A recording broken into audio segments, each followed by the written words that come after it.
In this video, we will explore online analytical processing, or OLAP storage architectures.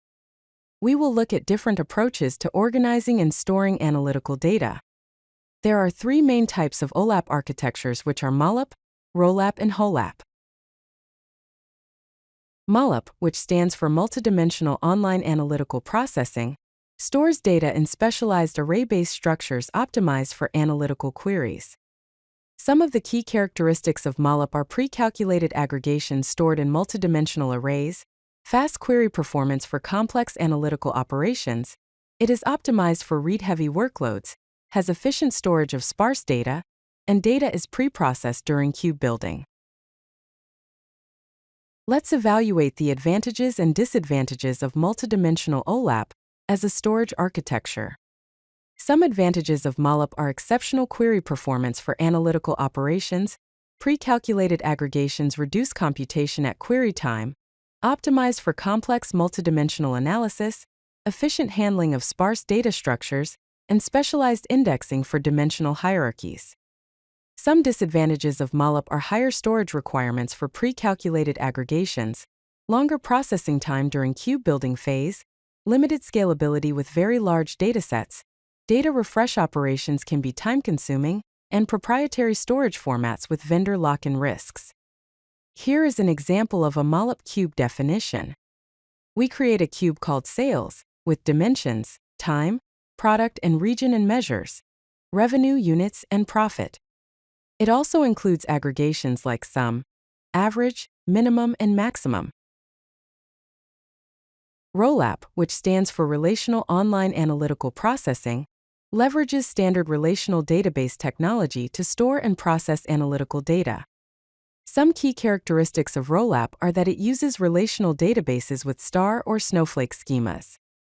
It also uses SQL-based query generation for analytical operations, aggregations calculated at query time, scales well with large data volumes, and leverages existing database infrastructure. Let's evaluate the advantages and disadvantages of relational OLAP as a storage architecture. Some advantages of ROLAP are excellent scalability for very large datasets. It leverages existing relational database technology. There is no data duplication between online transaction processing, or OLTP, and online analytical processing, or OLAP. It has familiar structured query language or SQL-based query language, and is more flexible for handling changing dimensions. Here is an example of a ROLAP query with structured query language or SQL. We select the region and category and sum the sales amount from the fact sales table, joining dimension location and dimension product tables. The results are grouped by region and product category. Some disadvantages of ROLAP are slower query performance for complex analytics. It requires optimization techniques like materialized views, complex structured query language or SQL generation for multidimensional queries, higher computational overhead at query time, and it may require specialized indexing strategies. Below is an example of a ROLAP optimization with materialized view using SQL. It creates a materialized view called MV_sales_by_region that selects the region and sums the sales amount from the fact sales table, joining the dimension location table. The results are grouped by region. HOLAP, which stands for Hybrid Online Analytical Processing, combines the strengths of both MOLAP and ROLAP approaches to optimize performance and scalability. Some key characteristics of HOLAP are that it stores aggregated data in multidimensional arrays, which is MOLAP, it keeps detailed data in relational tables, which is ROLAP, it balances query performance with storage efficiency, provides flexibility in data management strategies, and adapts storage approach based on data characteristics. Let's evaluate the advantages and disadvantages of hybrid OLAP as a storage architecture.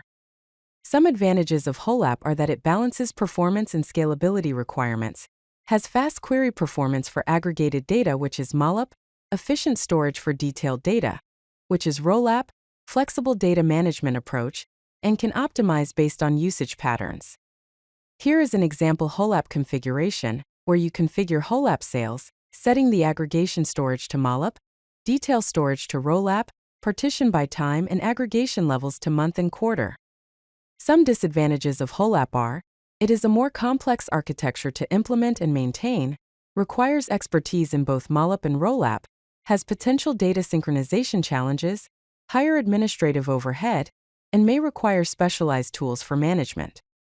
Here is an example of HOLAP query routing logic, which is defined as a function that routes queries based on whether they contain aggregations.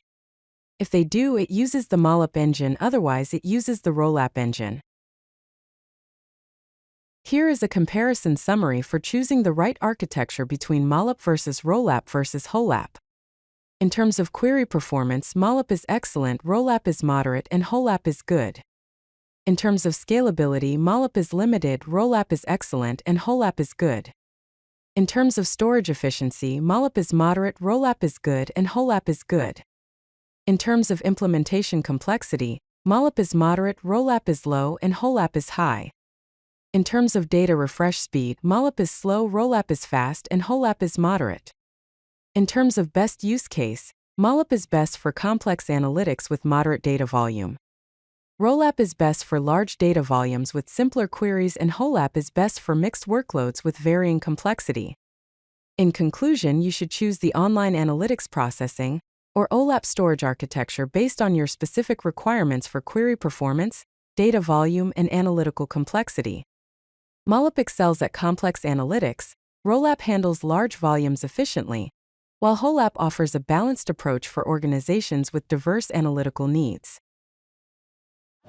If you like this video, hit that like button and don't forget to subscribe. Visit codelucky.com for more such useful content.